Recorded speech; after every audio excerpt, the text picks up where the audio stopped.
Good evening and welcome everyone. Thank you for joining us at the annual Quinn Memorial Lecture. I'm Simon Lollier. I'm an assistant professor of teaching here at the psychology department. To get started, I'd like to acknowledge that here at the psychology department at UBC, we're located on the traditional, ancestral, unceded territory of the Musqueam people. As some of us are meeting virtually today, I'd also like to acknowledge that here in the lower BC mainland, we're often also on unceded territories of the Squamish, Tsleil-Waututh, and Coast Salish peoples. Other online guests may be joining from other parts of the country or other parts of the world with its own histories relating to Indigenous peoples and their lands. I'd like to take a moment to appreciate, consider, and respect not only the lands on which we are currently situated, but those from which we have benefited. I am here on Musqueam land in large part because of my being educated and growing up on land that belongs to the isiXhosa and Khoisan people back in South Africa. Although 30 years has passed since apartheid, and in South Africa we do not give land acknowledgements, the issue of land reform dominates public discourse. I was also really fortunate enough to receive a very prestigious scholarship to go and do my graduate work, a Rhodes Scholarship. Now, while the Rhodes Scholarship has a really positive mission, it has a very sordid history with exploiting Black South Africans for their land and their labor. So while I've been aware of these issues, it's only really since I've started doing these land acknowledgements here at UBC that I've come to more fully appreciate how I have benefited throughout my life from land that has been taken from others. With this in mind, I'm grateful to be here at UBC. I appreciate the land where I am and the land from where I've come, as they provided and continue to provide me with many opportunities. By acknowledging that I am on territory of the Musqueam people, I understand that it's a privilege to be learning and working on territory that is not my own. The annual Quinn Memorial Lecture is made possible by a generous gift to our department from our alumnus, Dr. Michael Quinn. This endowment has allowed us to establish several student research awards. In 1969, Dr. Quinn became the second person here at UBC to receive a PhD. He then went on to have a distinguished career as a clinical psychologist at Riverview Hospital in Coquitlam, BC. We are honored today to have Agnes Douglas with us this evening. Agnes is Dr. Quinn's niece, and to her, Dr. Quinn is Uncle Mickey. It is a pleasure to have Michael's family here to take part in the learning and community building opportunities that Michael's gift provides. His legacy lives on. Before I invite Janet Worker, my colleague, to introduce our special guest speaker, I'd like to mention that we'll be having a Q&A after the talk. We'll be taking questions from people in person and online. And to join the conversation, please submit and vote on questions for the Q&A on Slido, slido.com, using the code #UBCQuinn. After that, we'll be having a reception downstairs and everyone is invited. I'd now like to invite Janet Worker to introduce to us this evening's distinguished speaker.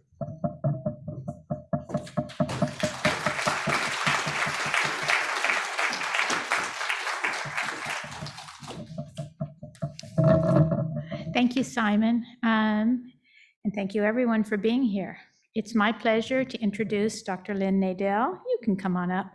The Regents Professor Emeritus of Psychology and Cognitive Science at the University of Arizona as our Quinn speaker today. It's an understatement to say that Lynn Nadel needs no introduction, although there was a beautiful profile of him in Proceedings of the National Academy of Science last month. His pioneering work has revealed in depth how the hippocampus is involved not only in memory, but also in spatial cognition and critically in spatial memory. This work led first to the cognitive map theory of hippocampal function he developed with O'Keefe, and later to the multiple trace theory of memory, which holds that the hippocampus is always involved in storage and retrieval of episodic memory, but that semantic memory can be established in the neocortex. But Lynn didn't stop there. He also looked at how stress impacts memory and has done some of the most revealing and innovative work on memory encoding and rewriting during sleep. In work very close to my heart, his developmental work, which he'll talk about today, he has also shown how the slow maturation of the hippocampus creates vulnerabilities for developmental disabilities that are environmentally mediated or impacted by gene expression, such as Down syndrome. I don't know if he'll talk about that today, but he will be talking about the development. Now, Lynn, importantly, discovered cognitive neuroscience as an undergraduate at McGill University, yay, in part through a course with Donald Hebb.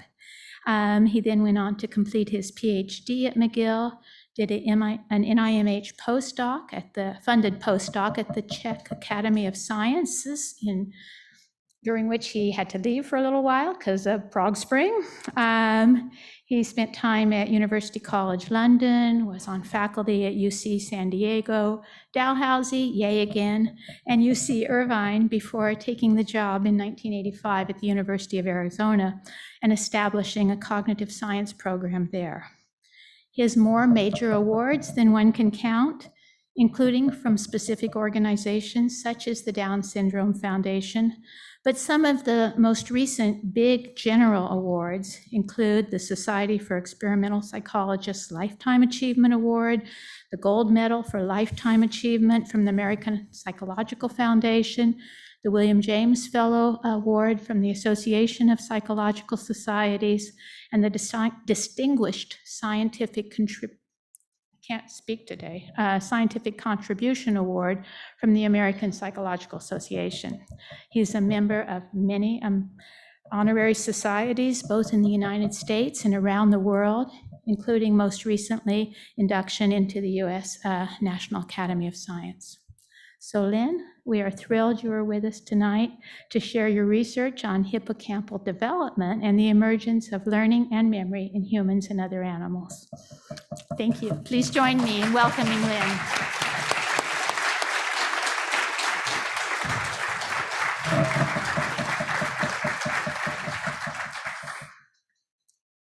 Trick is to get this thing off without ripping my hearing aids out and my glasses falling off, which it's really a challenge, I have to say. Well, I'm really honored and to have been asked to give this lecture. When I get a sense of sort of what he did for the community, what that endowment continues to do for the community, I didn't realize. I kind of tried to reach out for like, well, why is it named after Dr. Quinn, and I got some information about his background in the department and his turn to clinical matters afterwards.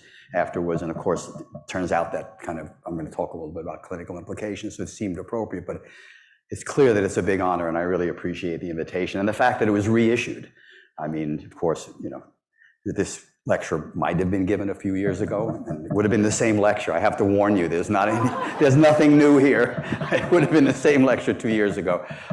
But anyway, I appreciate the offer, and I hope that you'll find this, the invitation, I hope you'll find this interesting. Now, I have to stand close enough because I have to advance the slides, but I'm going to wander a little bit. Can you hear me fine? Everyone's good? And is this good for the Zoom world? All good? Okay. Occasionally I'll step away because I like to move. All right, so the thrust of this talk is really about the fact that certain parts of the brain, many parts of the brain, have a kind of a postnatal maturation profile that sort of influences the emergence of the functions that sort of part of the brain or networks of the brain sort of are expressed in adulthood, and the hippocampus is one such structure that has a kind of a predominant postnatal maturation story that influences a lot of what happens in early life, and that's the kind of the core of the talk. So I'm going to work my way through. Okay, correct what needs to be corrected. Get that out of the way. All right. I'm going to give some background, and some of it is going to be about sort of the things that Janet mentioned, the kind of the emergence of cognitive map theory and how that got started, because that lays the groundwork for what I want to say about development. So bear with me for a little bit of background. So the first slide sort of shows the obvious, that things are going on in the brain after birth in humans, and they're going on differentially across different systems, right? It's not all, some systems are more developed early, some systems develop more late. And clearly the systems engaged with higher cognitive functions show the most prolonged postnatal maturation story. But if you look more closely, I want to just zero in. Bonnie? Is Bonnie still here? Do you have that thing? Because there's a pointer on there, right? Is there a laser pointer on that advancer? I realize now that this is one of the results of COVID. You stop traveling, and then you start traveling, and then you forget things like your pointer and the slide advancer and a whole bunch of other things, which used to be in my travel kit, but you don't travel anymore. Anyway, okay. So I want to just show this slide because this is the hippocampus, and this is mouse, and this postnatal day indicated here. And you can see that all parts of the brain are kind of developing and getting bigger, the hippocampus amongst them, and that's the structure that I'm going to be focusing on. In a human, the hippocampus is located sort of deep in the medial temporal lobe. It's been forced sort of into a different place in the brain as a function of the expansion of the neocortex over the course of evolution. So that when you look through slices of the brain, it looks different in the rat what you see when you see hippocampus and where it is in the brain. That turns out to be sort of relevant in some way that I may or may not get to in the talk. So, but why is it called the hippocampus? I like to talk about this question. And I like, because amongst other reasons, it gives me the opportunity to introduce a picture. Oh, I can't use the advancer. I didn't plug the thing in. Okay, so this is my granddaughter, one of my grandkids who lives in Sydney, Australia, and she's wearing a dress which explains why the hippocampus is called what it is, because it's just the seahorse is the key. This, of course, is a seahorse with a koala bear on it. That's very Australian. But the seahorse is the seahorse is the thing because people noticed at some point that if you sort of strip out the hippocampus and remove all of the packing, that is around it, the rest of the brain being packing in this case, that what you're left with is something that sort of looks like a seahorse, which is what hippocampus means. So that's how it got its name, and it sort of over the years. And it was just a sneaky way to get a picture of my granddaughter into the story. All right, so here the story about hippocampus, the modern era in hippocampal research starts with HM. Right, and you all know the story, but maybe you don't know some of the historical details. And so I'm a history wonk. That's what happens when you get old.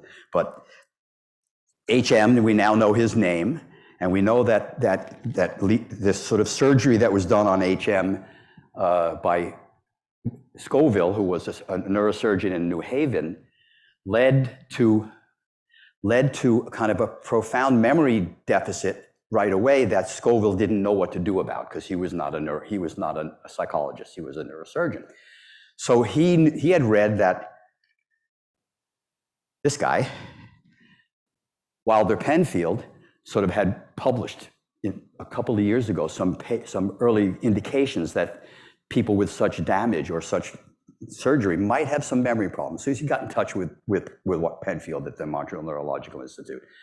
Penfield, that wasn't what he did. He was a surgeon, but he had a friend over in psychology, Hebb.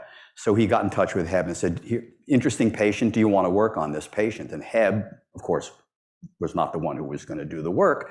So Hebb defaulted to his then graduate student, Brenda Milner. And this is Brenda Milner as a graduate student, okay? Of course, you probably recognize Brenda a little bit better from this picture, but I want to show you a picture of Brenda, which I took myself just the last time I traveled in Montreal when Psychonomics was in Montreal, 2019. I went and interviewed her for about an hour just to get her historical stuff. And she showed me where she eats breakfast every morning in her kitchen. This, by the way, is the same apartment that she lived in when I was a graduate student in Montreal. I recognized it was extraordinary. She's an extraordinary person, of course, as many of you know. Anyway, Brenda passed it on to Sue Corkin, who was her graduate student eventually. And Sue basically then made her career, part of her career on studying HM.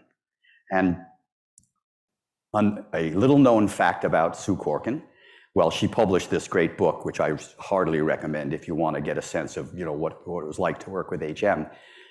Here's the little known fact. She married my undergraduate college roommate. So as of 1961 or 1962, I knew about HM, and I was not yet even interested in psychology. So it's a crazy, small world kind of story. Then they divorced sometime later. Okay, so that's background. That's background. The point I want to make here is that the thinking about memories is sort of the way the work with HM was interpreted was within the context of how people thought about memory at that point in time, right? So this is how people thought about memory then. There was an event, and it sort of went through some immediate memory buffer that lasted, 120 milliseconds or so. And if the stuff you attended to ended up in short-term memory, and that could last for a certain period of time, and some of that was forgotten, some of it was rehearsed, and some of it got consolidated into long-term memory. And how long that lasts, we don't know. So this was the kind of classic Atkinson and Shiffrin model that showed up in all the textbooks around about that time. But the point about this that I want to make about this is that these memory systems, so to speak, differed in terms of the duration, sort of how long they lasted. They didn't differ in terms of content, right? They were differentiated by time, not by content. But this again is this model, and early work with HM supported or actually helped lead to this view of memory, because in the early work with HM, people thought that his short-term memory was intact, which was true. If you did not distract HM, he could hold on to some small number of bits of information up to about 20 seconds, pretty much as long as he wasn't being distracted.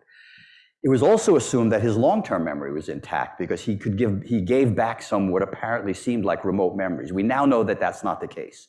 We now know that his remote memories were not normal, but they thought they were normal enough that you could say, this is intact, this is intact, this is intact, this is intact, so what's wrong? Well, what had to be wrong was it was this step right here, that you couldn't get stuff from short-term memory into long-term memory. And that's why he had this profound anterograde amnesia. So the hippocampus, which was assumed to be the sort of the target of the surgery or the most damage induced in the brain, was given a function in memory consolidation. And that's the beginning of the kind of standard model of memory consolidation, that it emerged out of this way of thinking. Well, animal models were attempted right away at the Montreal Neurological Institute. I think it was Rasmussen, Orbach, and Milner. Orbach was a postdoc with Hebb, and then Milner was Brenda Milner. And they basically tried to replicate the lesions that HM had gotten from his surgery in the monkey model, and then to replicate the memory deficit, failed completely. There was just no sense of a strong memory deficit that looked anything like what was seen in HM. And this really created a big conundrum for the field. I'm not going to go into this. Sometimes I show pictures of people at meetings fighting each other. I mean, the people working with humans saying one thing, the people with animals saying another thing, the hippocampus doing something different, in humans than it did in other animals. That never really made much sense, right? Not if you believe in Darwin, which not everybody in the United States does, but nonetheless.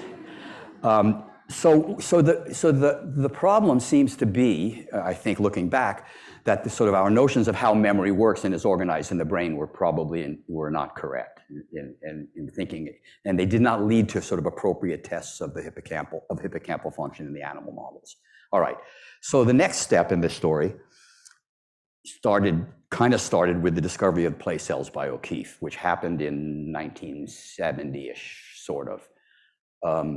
Exact date unclear. And this, had a big impact because suddenly it looked like, well, here's something that's going on in rats, in animals, and it's got to do with space. What was that about? So I was lucky enough, again, you see how luck, intervenes in these things. As Janet said, I was on a postdoc in Prague from 67 through 70, but sometime in, I think it was exactly August 20th, 1968, these guys, you can't see it very well, this is a Russian armored vehicle, which was driving up. I was living in the outskirts of Prague because the institute was there, and this thing came early in the morning, get up and look out, and there were tanks, not quite tanks, but armored vehicles right up the road, right outside my house. And I stupidly got my camera with a telephoto lens and started taking pictures of it, not realizing that might not have been the smartest thing to do. So as a consequence, I left and went to London for a brief period of time. And O'Keefe was the only person I knew in Europe because we'd been graduate students together at McGill. So I ended up on his doorstep, and we cooked up a plan for me to get a job at UCL when I was finished with my postdoc. I went back, finished, and went back again in 1970. And then he discovered play cells.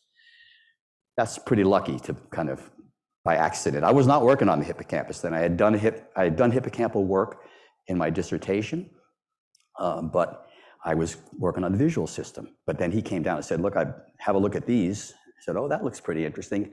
Out goes the visual system, back comes the hippocampus. And then we wrote that book together over the course of the next 5 or 6 years that I was in London. And that sort of led to the cognitive map theory. The thing about the cognitive map theory, which is sort of not widely appreciated, is that it is a memory theory.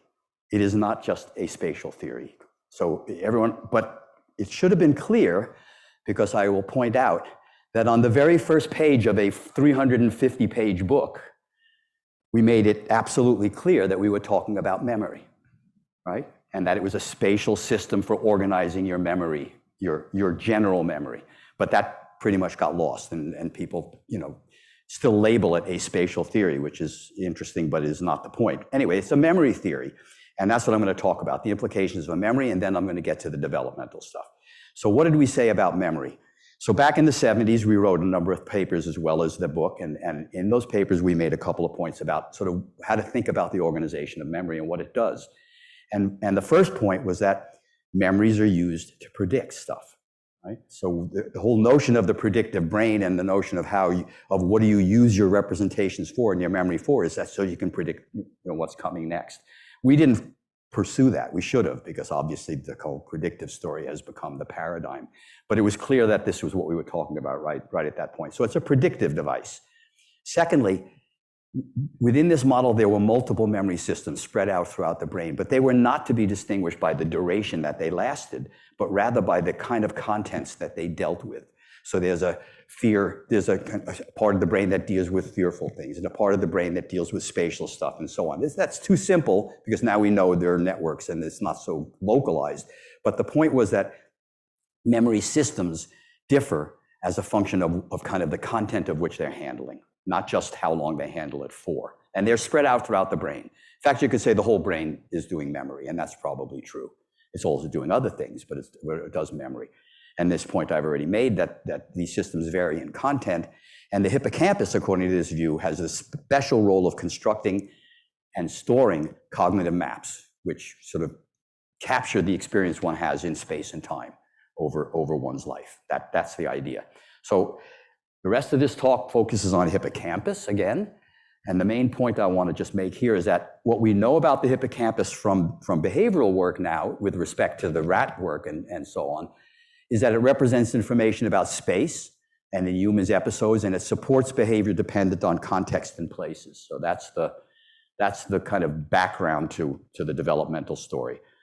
And this is where we get into the development. So as I started out by saying, the brain has kind of different parts of the brain have distinct developmental profiles, and this is true of different memory systems. So different capacities for learning and memory come online at different points. And again, it's not as black and white as I'm making it out. This is a little bit simplistic, but the germ of the truth is there. All right, here's another kind of one of these figures that I showed earlier, and what this one makes clear is that the kinds of learning that seem to be dependent on the hippocampus are sort of later developing than other, say, sensory motor learning and amygdala-dependent cue learning, and all that stuff appears earlier in most developing models than the kinds of learning that require the hippocampus. Here's sort of an old figure, but it shows the various ways in which postnatal maturation plays out in the rat, right? So neurogenesis, and we know that it continues on throughout life, even though it's tailing off. Synaptogenesis keeps on going. I mean, all these indicators show you that postnatal day, it's really a couple of weeks before anything really hippocampus-like is showing up in the rat. And the early head direction cells and play cells, they all show up around the second week of life in a very interesting sequence, actually. And it just keeps on going. And from a functional point of view, behaviors like exploration and place learning and context learning all show up late. And I'm going to show you some data that support that idea. So you have this sense of the late emergence of some critical functions of the hippocampus in the developing rat. We now know, that the development of hippocampus is not as sort of monolithic as I'm making it sound to be, that some of the circuits in hippocampus are developing earlier than others. And so there is some early function that is not captured by this.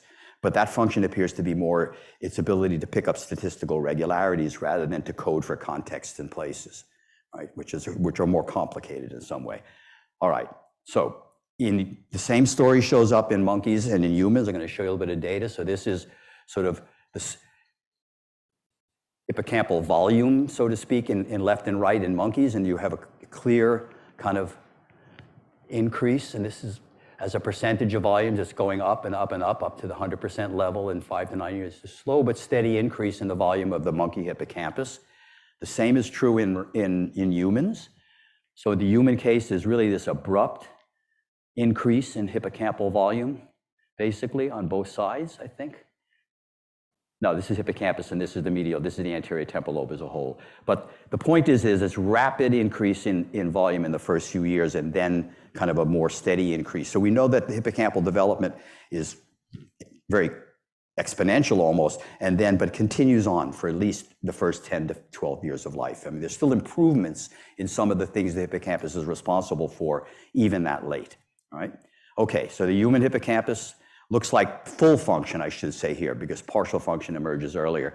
But full function starts to emerge at 2 years, 18 to 24 months, and is only really adult-like after 10 to 12 years. So all of this kind of was clear by 1980, roughly, the story I'm telling you. When we were writing that book, and I was reading pretty much everything that had been written about the hippocampus, which, by the way, was possible to do then.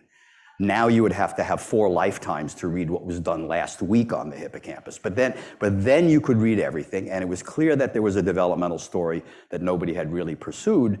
And this question emerged in sort of my thinking. What does it mean to start life without this structure? I mean, how does that play out, basically, in terms of what happens to early learning and subsequent behavior? So I'm going to argue that there are 3, kind of logically speaking, there are 3 kinds of effects of this sort of late developmental profile.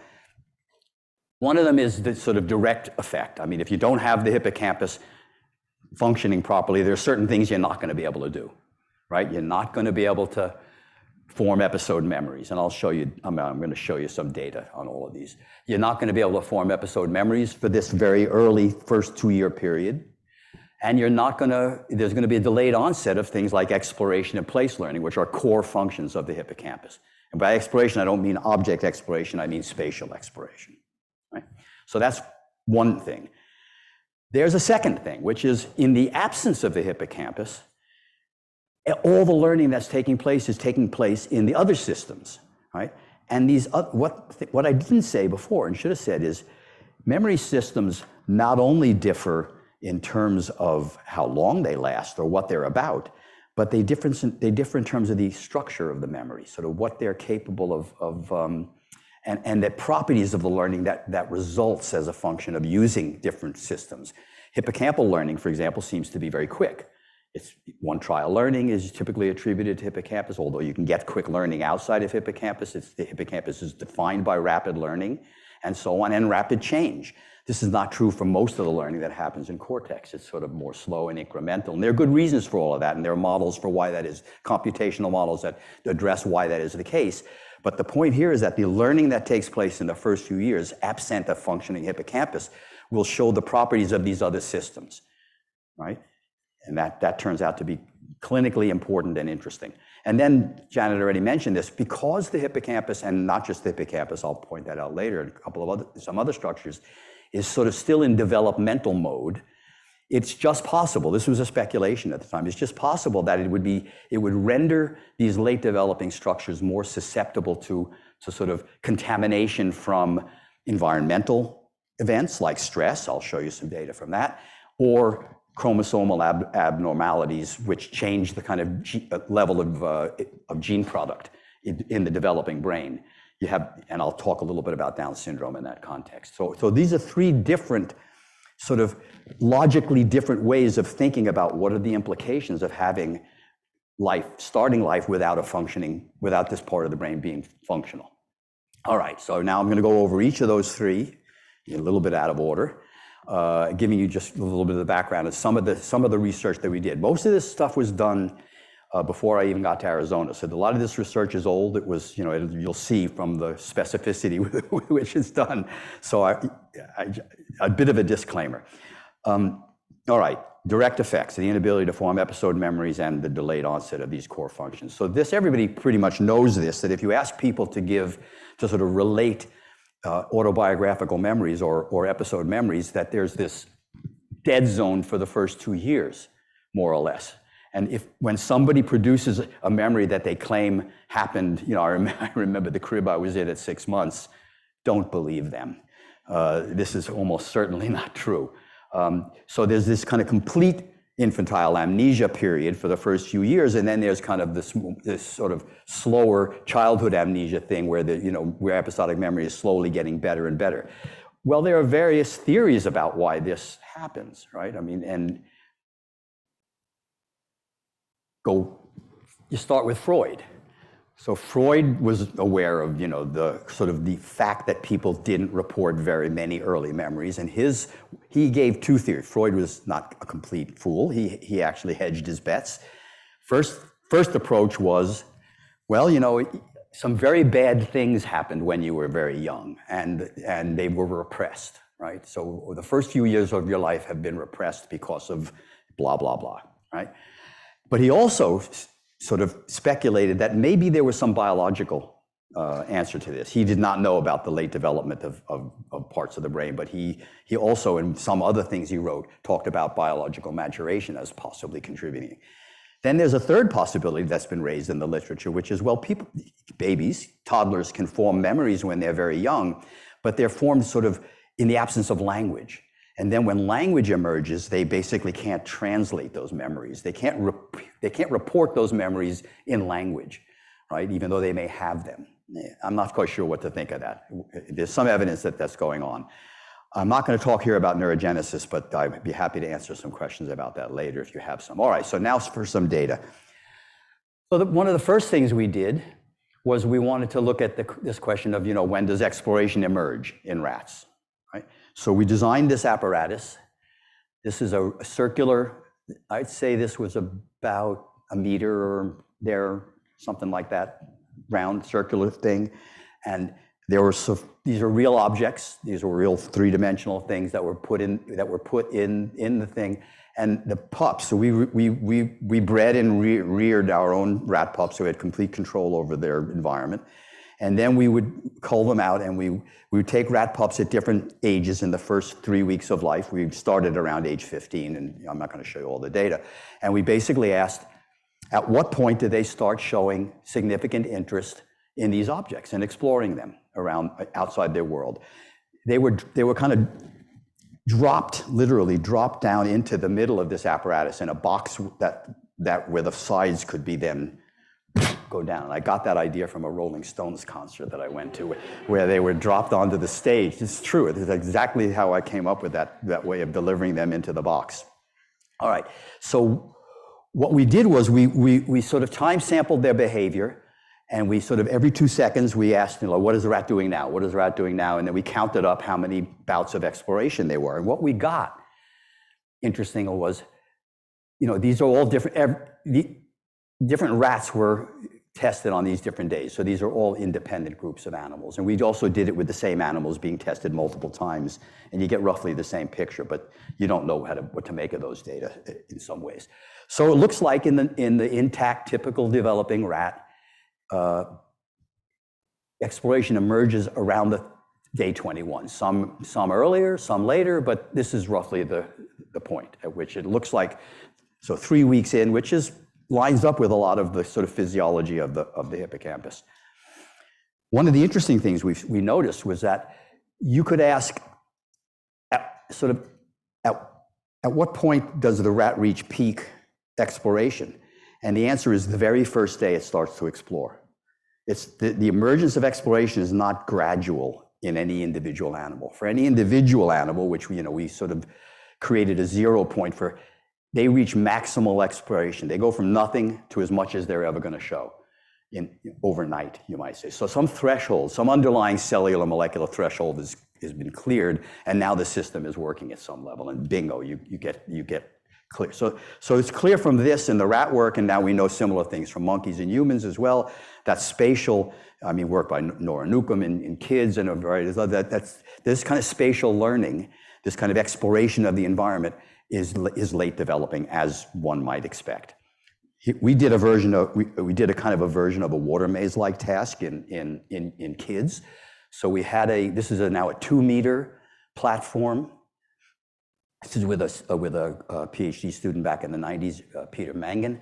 And these were just pie plates. The toddler was brought into this environment, put up onto here, and watched the experimenter hide a kind of a toy, a favorite toy, under one of these plates, right? And there were these big cues out there in the environment that they could see, that they could use to locate themselves, right? And what we found in this work is that 1-year-olds can't solve this task when they have to use these cues like this. 2-year-olds succeed at this task, right? So that's the first thing. If you do a version of this task where you pull the cues in closer, you put a curtain around them, right? So now the way that this task can be solved just with reference to one of these cues, right? Because it's right near where this one is. Now the kid just needs to learn, go to the pie plate near this cue, you've solved the problem. You don't need a hippocampus to do this kind of learning, and 1-year-olds can do it just fine, right? So this again is a sense of, other brain systems are quite capable of learning to kind of associate a cue with a reward. They're just not capable of using the relationships amongst cues in a map-like fashion to figure out where to go. That's what this shows. All right. That's the kind of direct absence story. Absence of episode memories early in life, absence of exploration early in life, and I could also show you some data on place learning, and it's essentially the same thing, that you don't see significant place learning in rats until, roughly speaking, 3 to 4 weeks. Now to talk about the third one, but second, the susceptibility of the developing hippocampus. All right, early environmental stress. Why should that matter for the hippocampus?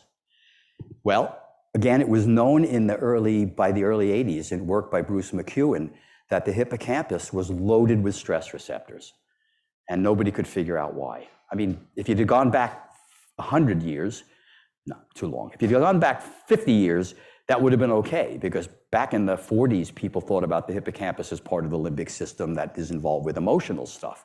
But that all got tossed aside with HM and forgotten. So now we're talking about a structure that people think this is a memory structure, or maybe a spatial structure, but whoa, it's loaded with stress receptors. Why? Right? There's many answers to that question, and it's all pretty interesting, but that's not what I'm going to tell you about. But that was what led me to think that, well, if the hippocampus is loaded with stress receptors and it's still developing, then maybe if you stress the developing rat, you can mess up with the development of the hippocampus, because it's still kind of in flow. It's kind of being built up, so to speak. And he's got all these stress receptors, so you have a way to do it. So we decided to stress rats early in life to see what would happen to the emergence of the hippocampus. I have to admit that we were sort of after a kind of a rat model of autism, which it almost certainly is not. But in the early days, I thought we were kind of building towards something like that. All right, so what did we do? So again, we kind of reared our own rat pups, and then we used a couple of procedures for stressing them, during the first 2 weeks of life. They would be separated from the dam in a heated cage. They have to be heated because they don't thermoregulate yet. If you can do anything like this in your own lab, make sure that they get heated. And we tested for emergence of exploration in one of these experiments. And in another experiment, we did another procedure where, in addition to being isolated from the dam, we also put them in a box. I think I have a picture of it. We also had a kind of like a shoebox in which we put the rats, each in a little compartment, and then we would shake the box a little bit, basically, as another sort of stressful manipulation. And having done that in different experiments, we then, after we weaned the rats at 4 weeks and continued maintaining them, we then tested some of them for long-term potentiation. We tested some of them on the T-maze. And so we have 3 different measures of what's the impact of stress on the emergence of function in the hippocampus.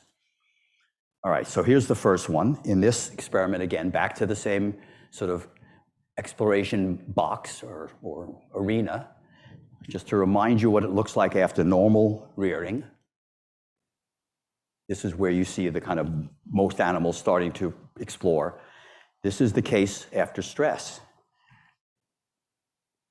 Interest in these objects and exploration of them emerges earlier after stress in the hippocampus. Now you might think, wow, that's a good thing. You'd be wrong to think that, of course, because getting things out of order and timing in development is not a good thing. But we were surprised. We didn't quite know what to make of this. And then we went on to do the study where we looked at LTP in these rats. So some of them, we culled and you take out slices, and not me, but my collaborator, Don Wilson, at that time at Irvine, did this stuff. And what we found there was the stress group showed more LTP than the non-stress group. So again, it looked, well, that's kind of odd. I mean, so again, leading us down the garden path, you might say. Some years later, I think it was Kristen Harris showed that actually the normal development of LTP is that it starts out very high and actually declines over development when inhibition is kind of kicking in and controlling the circuitry. So in hindsight, what we were doing was slowing down the normal sort of decrease in plasticity that shows up. We didn't completely understand that. But then the coup de grace, so to speak, we did sort of 6 months later, we come back and ask, okay, what are the long-term implications of speeding up development or whatever we thought was going on? So we did the classic kind of T-maze task, where in this task, for those of you who don't know it, you train a rat to start in one location and go to the goal. And then goes back to Tolman. And then you flip the whole apparatus over. You start them from here, and now they have two choices. They can either make the same response they made before, or they can go to the same place they went to before, right? And so there's a classic place versus response. What kind of strategy does the animal use? And what you find, and what has been found in 1,000 experiments, slight exaggeration, is that if the animal has access to the environment, then roughly speaking, 80% of the animals you test will show place learning, and 20% or so will show response learning. That's just sort of the data, all right? So, and what we also know is that the place strategy requires the hippocampus, but the response strategy is not. So if you make a hippocampal lesion, animals solve this task only using response strategies. They don't do place learning. Okay, so what's the effect of having stress them? And what we get is, when we test them 6 months later, here's the 80-20 split that you get in normal animals, place learning here, sort of response learning here. There's a big shift in sort of the likelihood that an animal will use as their first sort of choice a place strategy. So you can sort of think about this as the input from the hippocampus in these stressed animals has been weakened. It's not as strong. It's not as likely to sort of inform behavior. So the net effect of this early stress was to weaken the hippocampus. At least that's what we think. We did a kind of a pilot study in which we thought, well, what's kind of equivalent to stress in kids? And in Arizona, this was now done in Arizona, there's a very big asthma group. And so there were a lot of kids that were getting corticosteroid treatments for asthma. Nobody was paying attention to the possibility that this might be bad for their brains.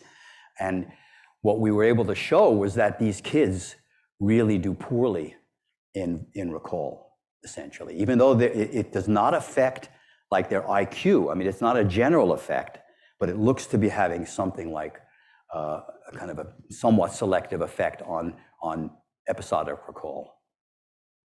Interesting. Basically pilot, but I would say worth pursuing. We didn't pursue it.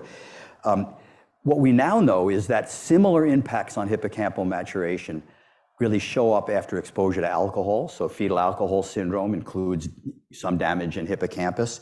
Roughly the same thing has been shown for lead, mercury poisoning, and various environmental toxins, low weight prematurely born infants. All of these things have been it's all been demonstrated. In all of these cases, there's part of the problem has to do with improper development in the hippocampus. So it seems. There's an interesting story about chlorpyrifos, which is I think it's not a fertilizer, it's a weed killer. It's some sort of a thing that's used in agriculture, and there was a lot of lot of interest in trying to get it removed from being used because of its potential effects on cognitive development. So I was part of a big consortium that kind of looked at all the data,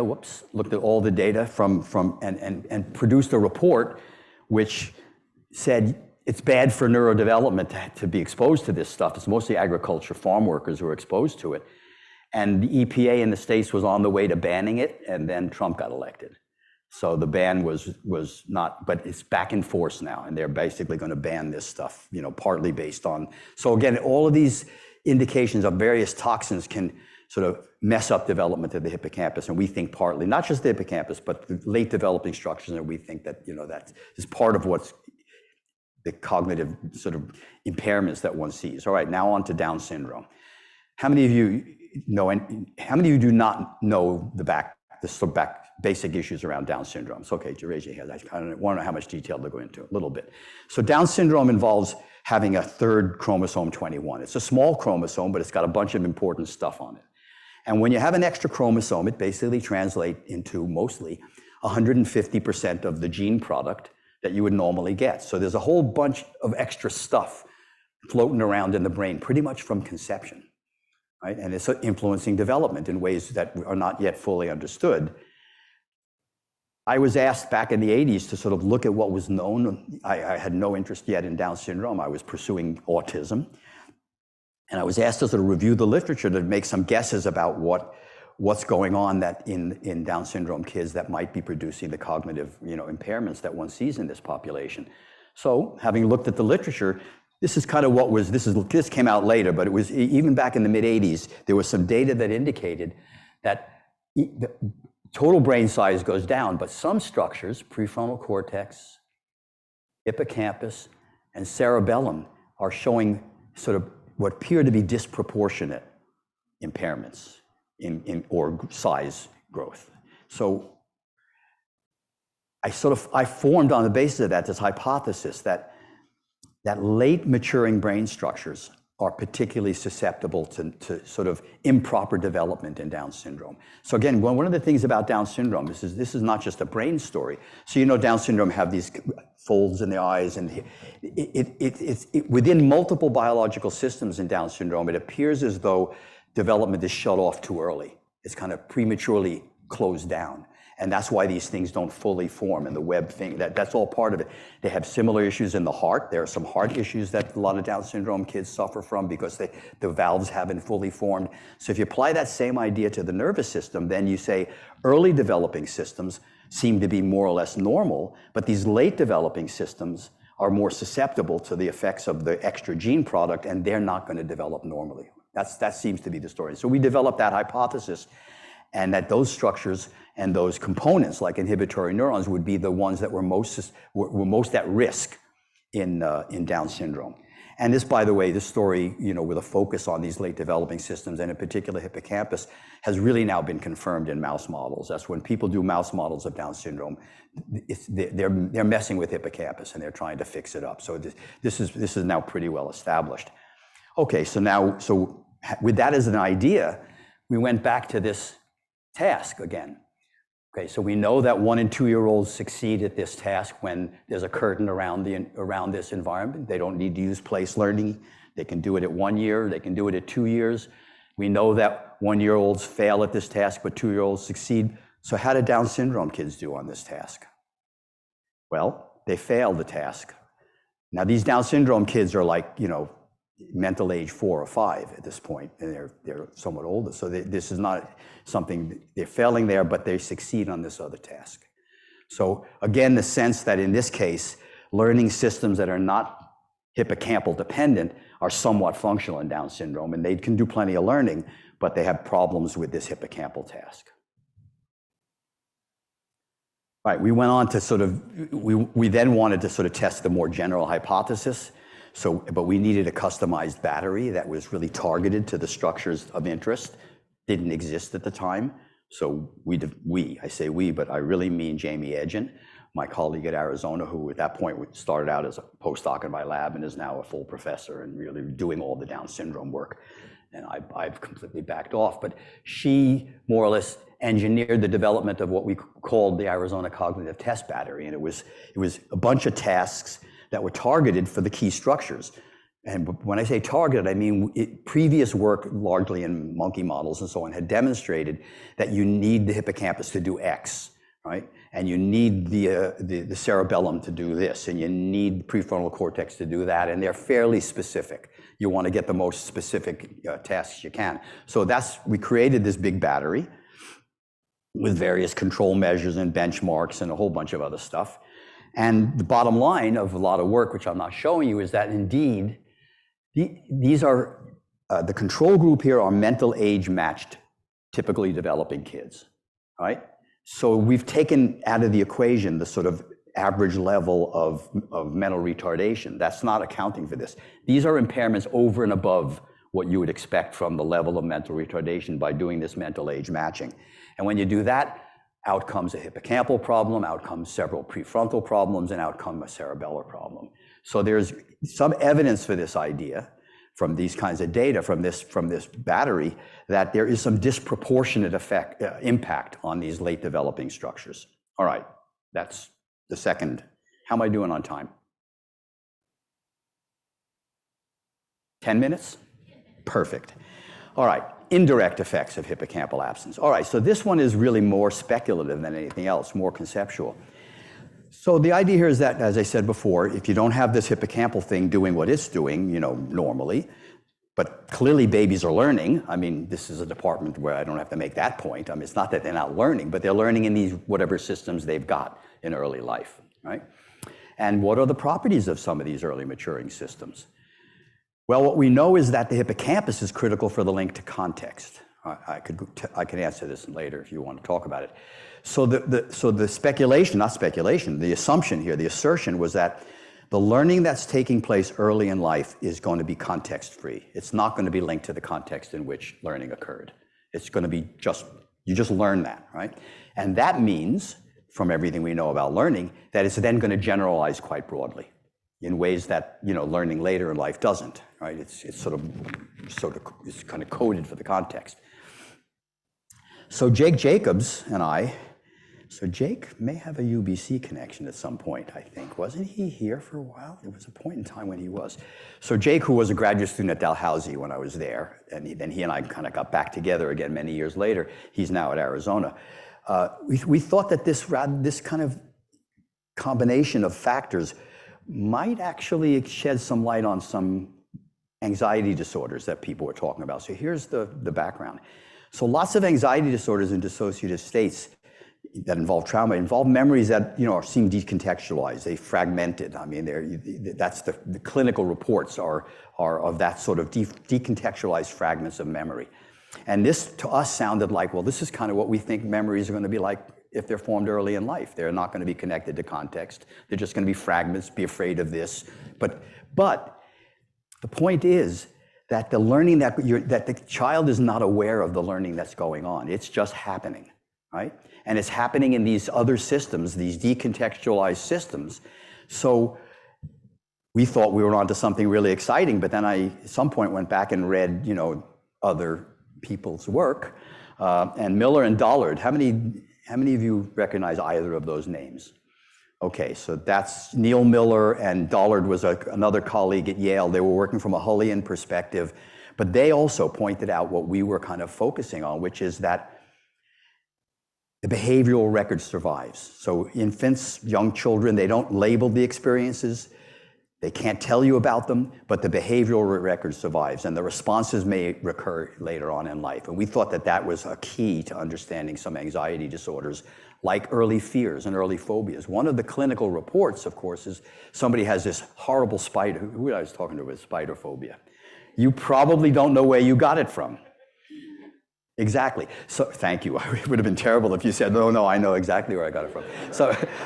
So the idea here was that basically one has these kind of conditioned reactions, and you don't know where they come from. And since you don't know where it came from, you can't control it, because you're going to react to a spider anywhere you see one. even though you may have learned it, just in a very restricted situation. It doesn't matter. You didn't learn it in a way that it would be confined. It's decontextualized, therefore it spreads.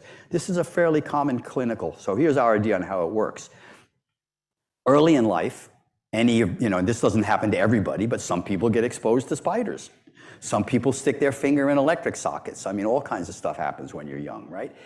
So these aversive learning that happens at this stage of life proceeds in the absence of the hippocampus, but in the presence of the amygdala, which is doing just fine. And the fears that you acquire early in life are decontextualized, right? And they then have this unusual power to generalize broadly later in life when you get reminded of them for any reason, right? So they create these strong traces, but without any link to when or where it happened, right? And this is indeed what's reported in lots of phobic and panic states. Intense fear with no understanding of how or why the fear arose, right? Similar things can happen in adults, by the way. So we then this is how we got involved in working in stress with adults. We assume that with enough stress, it kind of downregulates hippocampus and upregulates amygdala. And we know that's the fact. I mean, the hippocampal reaction to stress is a U-shaped function. Actually, hippocampus works a bit better with a little bit of stress up to some optimal point, and then more stress, and it kind of goes down functionally. The amygdala just keeps on going. I don't know where the end point is with the amygdala, but it doesn't seem to be, you can stress the animal way, way beyond what is normal, and the amygdala is still working just fine. So the idea would be the learning that would occur under conditions of sufficient stress would be the kind of learning that depends on amygdala is going to do just fine. The kind of learning that depends on hippocampus is not going to do very well under these conditions. So then we did some verbal learning studies using the slides that Dan Riesberg uses to sort of create stress in people. And we looked at the effect of stress, we induced stress first, then we showed them these kind of emotional stories. And what we saw was that under those conditions, stress enhances emotional memory via what we think is the amygdala, but impairs sort of neutral memories, which we think are more dependent on hippocampus in this case. So that's part of the stress story. And we then generalized it to a general theory of threat and how you react to that, and the end point being this fear memory that's unattached to context. So what are the implications of this? Well, I'll just go back over them. Early aversive events create quite strong traces. Because the hippocampus is absent and because the learning is taking place in these other systems, they're unattached to context. Adult trauma can similarly lead to fear learning without context, and related stimuli then can trigger PTSD flashbacks. It's the absence of the context link.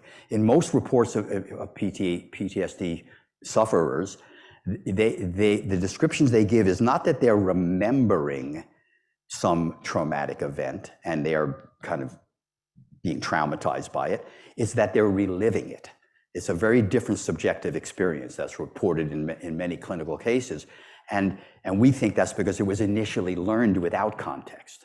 And so then it spreads to everything. And when it recurs, it's attached to the context it's happening in now. So it feels like it's happening now, rather than you don't have this link to this happened in the past kind of thing.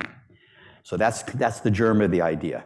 So what we think, and the sort of potential treatment implications of this, is that you might be able to treat PTSD or similar things by recontextualizing these fears, by bringing them into the clinic or into your office, in a sort of a safe situation in which they can be exposed to. So exposure therapy and desensitization are kind of versions of this idea, but without the recontextualization piece. They hadn't really figured that out. So we think there's an avenue there for treating these things. And in fact, a few years ago, I and a few other colleagues sort of published a brain behavior BBS article, a review article, trying to sort of work out the various ways in which the different treatment modalities in psychotherapy may be all trading on this sort of underlying notion of recontextualizing through memory reconsolidation. That's the other work that I do that Janet was referring to. The idea that what you really want to do is bring people in and kind of change their memory, so to speak, in a way that it then becomes less aversive. And the way to do that is to contextualize it so that the next time it comes up, oh, this is only dangerous in that place, and I've got a safe context in which I can, and so on. And that is actually now being actively tested in a number of experiments, including some stuff that I'm doing in collaboration with some people in Switzerland. So I could give an entire talk about the memory reconsolidation stuff, but that's a different talk, right? And I'm just about, I think I'm pretty much out of time. So the take-home message is here. Different parts of the brain mature at different times. The hippocampus, which is critical for spatial mapping and episodic memory, fully matures quite late. It looks like most of its functions are beginning to show up at about 2 years, between 18 and 24 months in kids, with these consequences that I've sort of walked you through step by step. The early absence of critical functions, the sensitivity to environmental perturbations, and early learning showing this broad generalization because it's happening in the parts of the brain that are ready to go at the early stages of life. And with that, I want to just mention a few of the people that are responsible for some of this work, some of the funding sources, and thank you for your attention.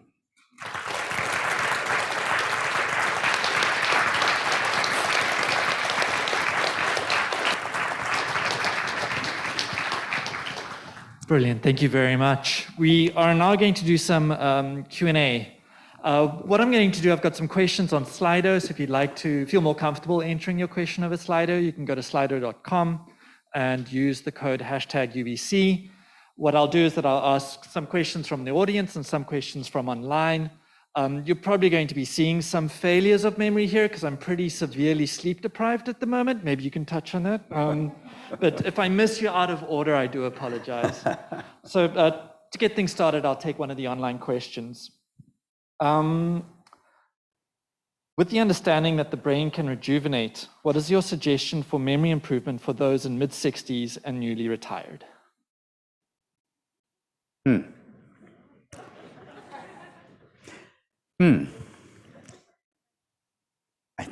I think I need you to repeat the question. It's about rejuvenation. Rejuvenation. What can you do? I should step back. What can you do, like when you're young, like 60, about rejuvenating? I think it is for those people who are in their mid-60s and newly retired. What can they do to improve their memory? Exercise. I mean, so the neurogenesis story that I didn't talk about. I don't know. Is Jason here? He's on Zoom. Oh, I thought I could get away with saying stuff, but I can't. All right. So it does appear as though neurogenesis is kind of an important part of the normal sort of functioning of hippocampus. It goes on at a reduced level, through life. Exercise is something that can enhance neurogenesis. And what seems to be the case is that the ability of the hippocampus to do what it's doing in episodic memory, and probably even in learning about spatial layouts, its ability to separate, to distinguish one episode from the other, to do pattern separation, as is usually talked about, that is greatly enhanced by neurogenesis. So the newly born cells are playing a kind of a facilitatory role in keeping memories separate from each other, partly because you're using new cells that haven't been used before for something else, right? So if you can upregulate neurogenesis, you may have a chance of having a better functioning brain. So how do you upregulate neurogenesis? Exercise is one already pretty well understood. So I would say staying fit is really the best thing you can do. Stay fit.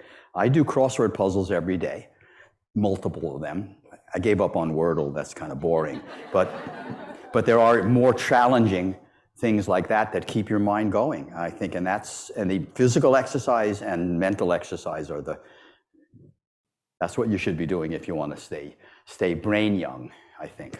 What happens to your body is a slightly different case. And genetics, unfortunately, also plays a role in all of this.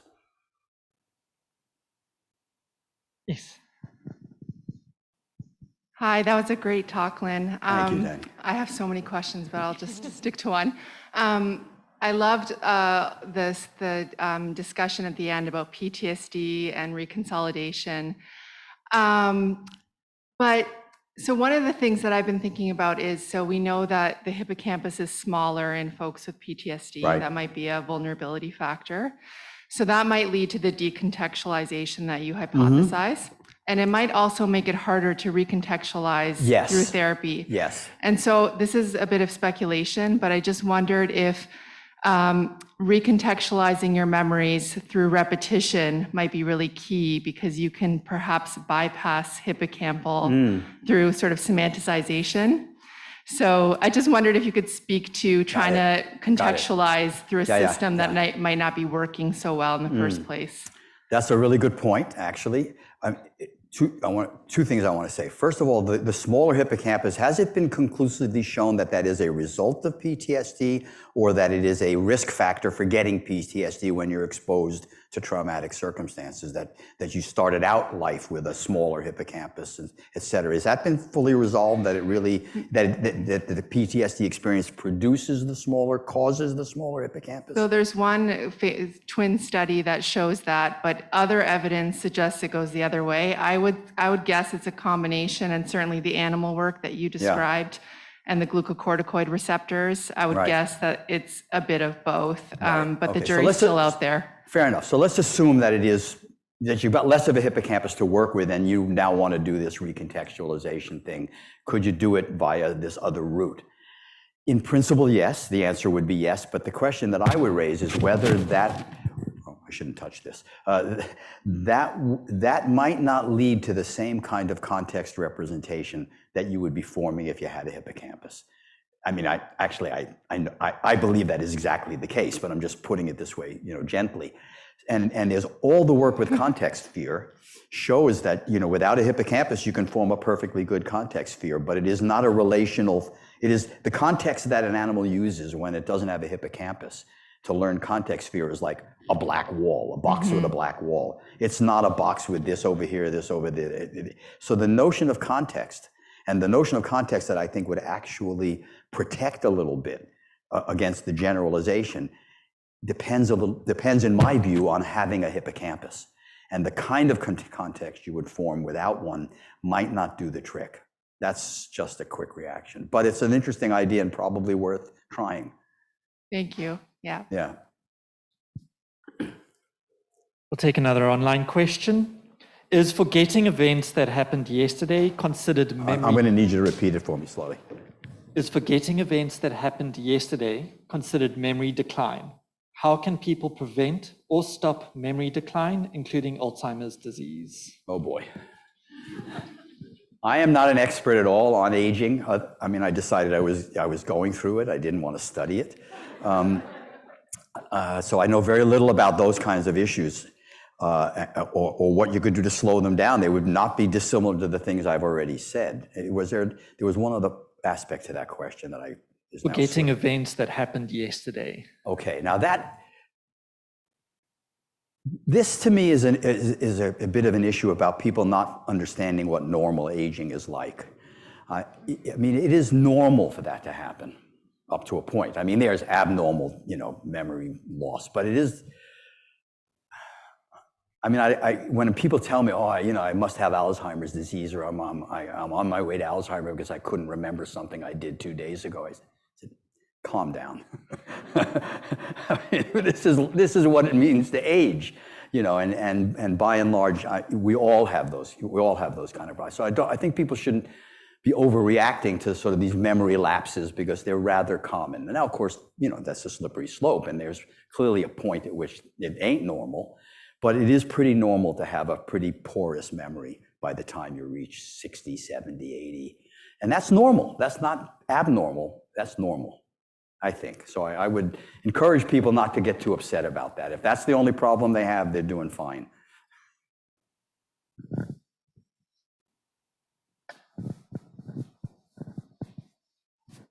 Hi.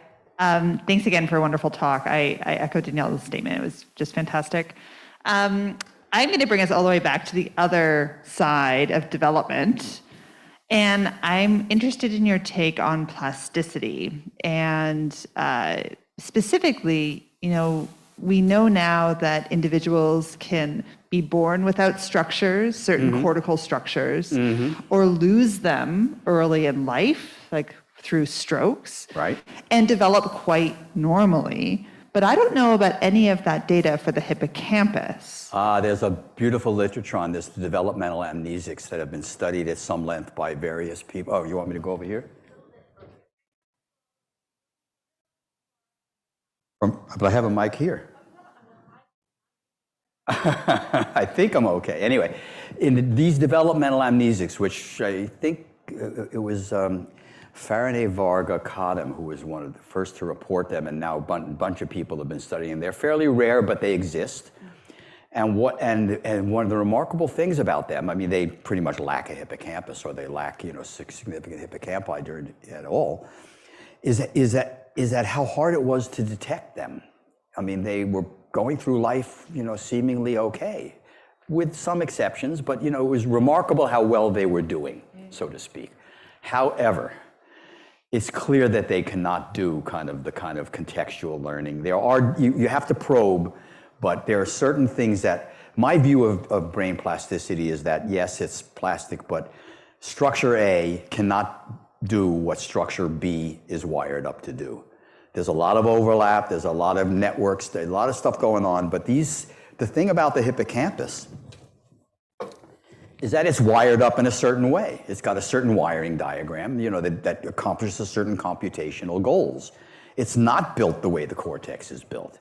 So to think that you could replace the hippocampus and get exactly the same thing out of the cortex, that doesn't make any sense unless the cortex got rewired to be wired the way the hippocampus is wired. So to me, there's a limit to the plasticity that's possible. You can certainly get by without a hippocampus at certain levels, but there's some things you're never going to be able to do. And that's my view. This, of course, relates to the whole issue of whether remote memories that are retrieved in the absence of the hippocampus are as fully rich as the ones that are retrieved in the presence of the hippocampus. That's a big debate in the field, actually. And I fall on the side of no, they can't be. Without the hippocampus, whatever it is you're putting out there is not going to be as detailed and remote, because those systems just don't have the capability to do that in the same way. They can replace a lot, but they can't replace the whole thing. So that's the general view. If I go back to you familiar with Mriganka-Sir's kind of cross-wiring studies back in the day? Shannon knows what I'm talking. So he cross-wired, I think he routed the auditory stuff into the visual cortex in the ferret. Was it the ferret? And what he found was that it could sort of take over some of the functions, but not the whole thing. It wasn't normal. The wiring is just different, even between auditory and visual cortex. You can't get a complete replacement. So if that's an answer, I think that there's a lot of plasticity, but it's not endless, and it's not completely capable of replacing something that has a rather specific function as reflected in its wiring, kind of diagram, so to speak.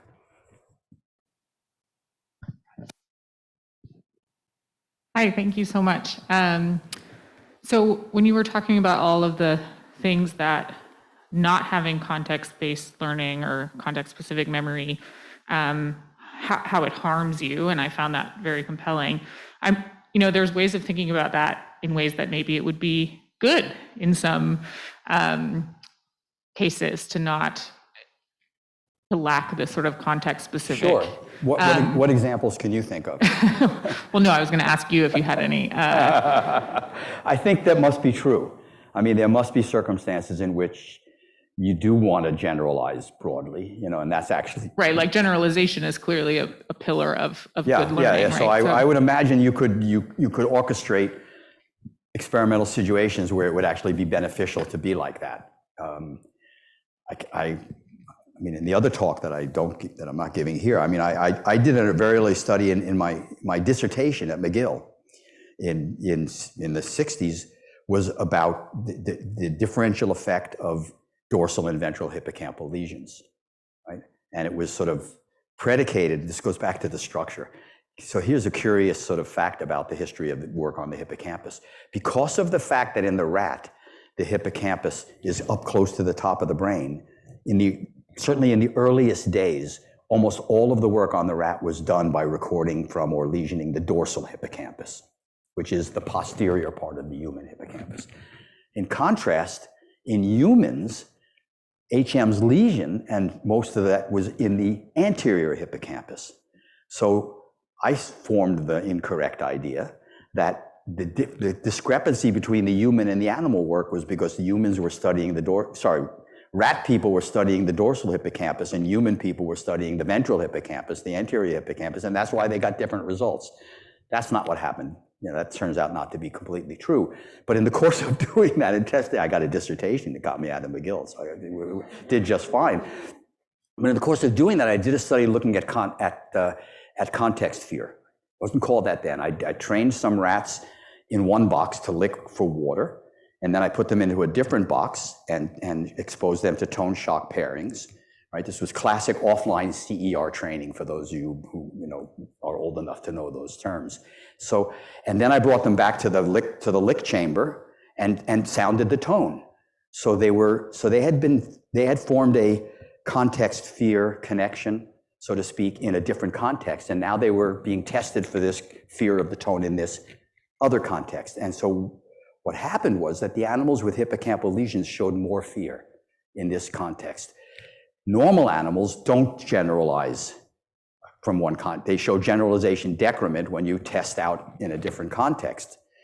Animals with hippocampal damage didn't benefit from that generalization decrement, so to speak, so they generalized the fear. So I think one could manipulate and come out with kind of a version of the task where it would be better to generalize and so on, and cases where it would be worse to generalize. It's not clear whether repetitive learning shows the same kind of things as aversive learning, and that's interesting in itself. If you think from an evolutionary point of view, it's really important to generalize fear learning. The safe bet is, if this is bad in situation A, it's a good starting point to assume it's bad in situation B. That's your default assumption, so you automatically want to generalize fear. It's not clear that the same is true for repetitive stuff. So again, the whole system may be wired differently depending upon whether it's repetitive or aversive with respect to the role of context. So a lot of interesting questions to explore there. Let's try another online question. Okay, now I'm going to come. It's my problem. I have bad ears at this point. How would absent hippocampal function affect perception? Can hypersensitivity to sensory stimulation be related to decrease in hippocampus function? Wow. I would say probably no to the second question, just quickly, but let's go back to the first question. So what many of you don't know is I'm married to a vision perception psychologist. So I obviously have to think about that question, about what does the hippocampus do to perception. She won't let me not think about that problem. I think I need to answer that in a sort of a roundabout way. In the textbooks in psychology and in sort of a lot of the history of psychology, we were led to the impression that here's sensation, here's perception, here's memory, and they're distinct things, right? And the kind of medial temporal lobe memory system hypothesis, fed that idea basically, that perception and memory were these separate things. That's almost certainly wrong. Actually, I'll change that. That is wrong, basically. Those distinctions. So there's a very permeable kind of interaction between perception and memory. So that does raise the issue that you might imagine that hippocampal damage could have some interesting effects on what we typically would have called perception. But I don't think it's been heavily explored. I mean, it's obviously there's nothing wrong with but say the ability for prior experience to affect your perceptual experience at the moment, that might be affected. And we now know there's all these kind of top-down effects on perception, on basic level perception, all the way down to figure ground. That's my wife's work, down to figure ground level. So maybe these influences from prior experience that are being exerted in a top-down fashion on certain aspects of perception, maybe they're changed in these cases. I don't think this has been explored anywhere near as much as it should be. So it's an interesting question, but I don't think there's a firm answer to it. But there's reasons to think there would be some effects in certain domains of perception. Yes, an absolutely wonderful talk. Thank you, Janet. So mine is a little bit related to the last question, but I think it can be contained within the hippocampus as well.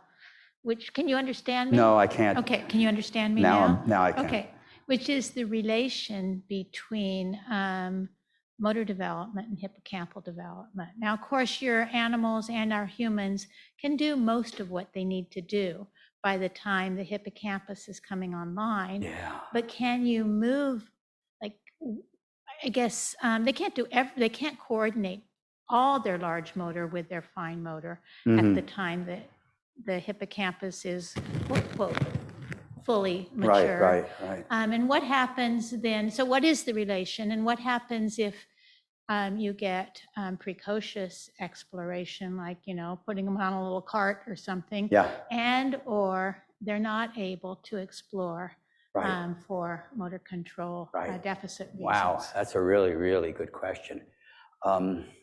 I'm thinking of a number of things. I'm thinking of the study, and this had more to do with the emergence of language. You know it better than I, but wasn't there some comparison between kids who were swaddled at birth and had movement restricted? There are certain cultures in which kids are quite restricted in terms of their movement during early months and years.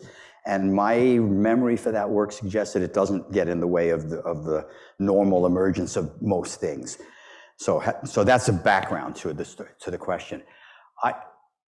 I would think that, motor activity might stimulate neurogenesis, for example. So there might be ways in which early movement patterns and activity could influence the course of development in a quantitative sense, let's say. But I don't know that anyone's really pushed that, looking at it. You put rat pups, for example.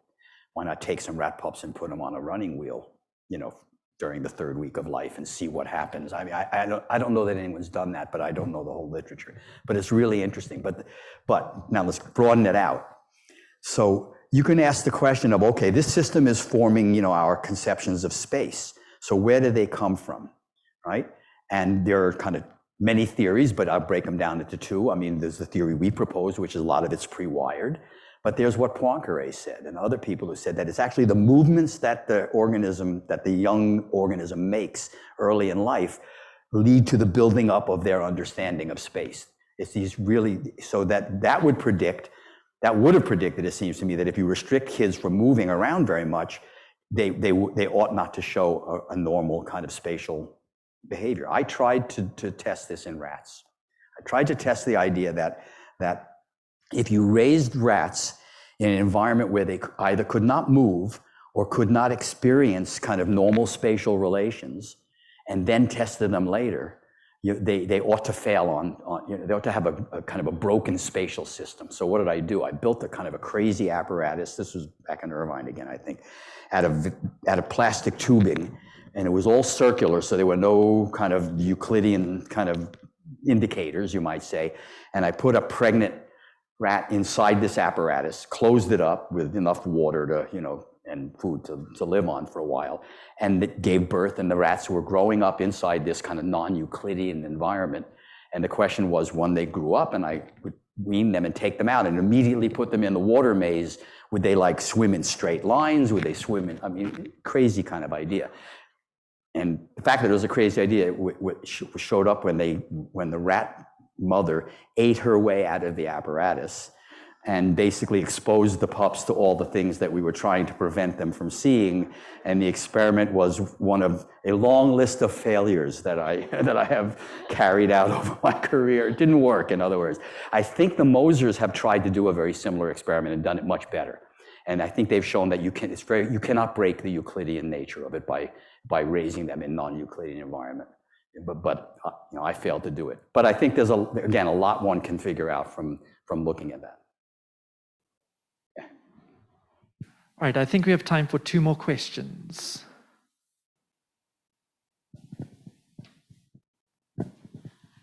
So I'm curious more about the decontextualization in PTSD in particular, as it pertains to chronic stress versus acute stress. So we know in some cases when you experience chronic stress, you can have a decrease in your dendritic density within the hippocampus. Is it possible that individuals who go on to develop PTSD might be more prone to a chronic stress response to an acute stressor? I mean, quick answer is I don't know. Okay. But the slightly longer answer is clearly chronic repeated stress is very different than a one-time event. I mean, even though they may be at the same level of intensity.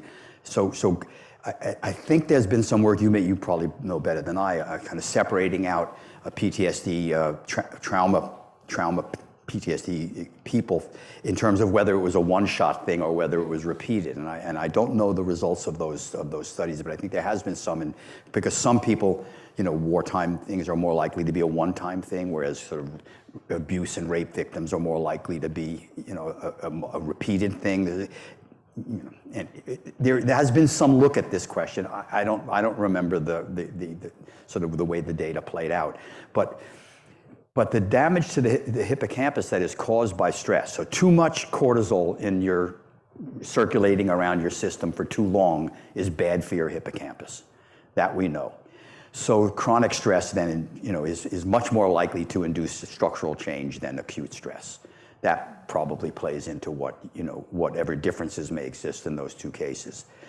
All of the evidence that I know about actual changes in hippocampal structure come from chronic stress studies, not from acute stress studies. That's probably the best I can do with that one. And can I do a quick follow-up? You're going to use both of the questions that are left, eh? So when we talk about decontextualization in PTSD, we know that emotional experiences for a lot of people exist more in a gist context, where they kind of have like an overall understanding of what happened. Like you said, fear without the details. Right. However, we also see that people experience these events as more vivid upon remembering them. Why do people feel like they have more detail about the experience without the actual context? Yeah. Well, of course, I mean, the subjective feeling that we have about the level of detail that we're reporting, of course, bears an uneasy relationship to the truth of what their experience was. So one has to wonder whether the production of all those details are real details or not real details. I mean, so there are those issues about self-report and sort of verifying the nature of the details that are being reported. But other than that, I have nothing clever to say about that, I'm afraid. I'll figure it out.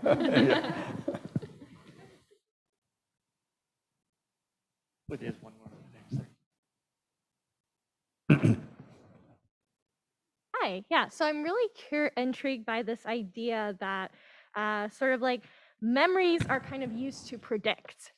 And so to what extent do you think that babies are kind of like poor predictors? Because we know, for example, that they can like make predictions about the world pretty well.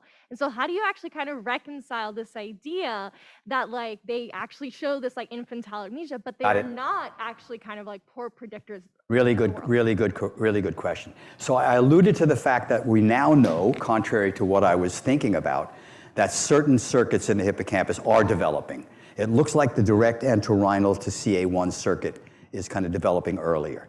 We also know from Nick Turk-Brown's work that actually the hippocampus can do sort of statistical regularity learning, and it can, and infants can. So it looks like this kind of statistical regularity learning that is not about context, but it's about what follows what, in a fairly limited sense, that the hippocampus can do that very early on. And so it is working at the level of that kind of prediction of statistical regularity. It's just not working at the level of being able to do place learning and broader contextual stuff. Now, what's the dividing line between what it can sort of statistically do and what it can't?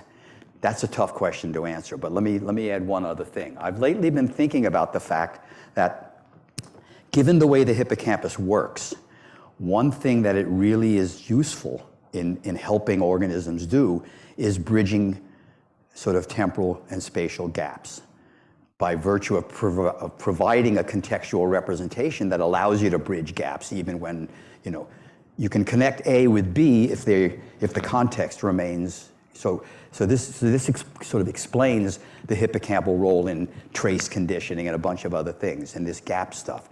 So I would say that infants, the statistical regularity that they're learning is probably confined to a very narrow temporal window. It's a temporal contiguity kind of regularity, that this always follows that within a fairly short period of time, because without a hippocampus, I can't connect it to something that happens 2 minutes later. I can't do that kind of aggregating over a long period of time. This is speculative. Rats with hippocampal damage are very bound to temporal contiguity. They are, in fact, not very sensitive to contingency, which is sort of the statistical sort of story spread out over a broader period of time. So I think that that would be the difference, that these infants are picking up features of the world, but they're doing it within a very narrow time frame. And it works perfectly well for the stage of life that they're at. But this ability to sort of predict things based on a much wider swath of time and sort of experiences that you've had that may have even happened at different days or weeks, you put them together because of this sort of stitching function that the hippocampus does by connecting things that happened in the same context or are related to the same context. All of this sort of, I talk about this as action at a distance, at a temporal distance, at a spatial distance, and the hippocampus enables that because it enables bridging those gaps. If you're interested in that answer, I just published something in PNAS about 2 months ago, which is exactly about that, the role of the hippocampus in bridging gaps. And I think that would be the difference, that infants would be doing the kind of learning, that you can do when you're just focusing on immediately. This is like HM. HM lives in the now. He's incapable of going back. He's incapable of going forward. He lives in the now. The claim I'm making is that animals without a hippocampus live in the now, and they're totally influenced by the statistical regularities of temporal contiguity, but that's as far as they can go. They can't do the much more cognitively interesting gathering of information from separate experiences, putting them together, stitching things together in that way. That is a function that requires hippocampus, and that doesn't come on till later. So that's a long answer, but it touches on a number of the issues, I think. Sure. With that, I'd like to issue 2 invitations. The first one is to continue the conversation downstairs over refreshments. And the second one is to join me in thanking Dr. Nadel for a very memorable Quinn lecture. Thank you very much. Thank you.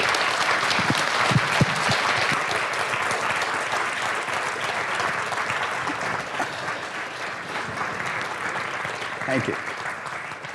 Great audience.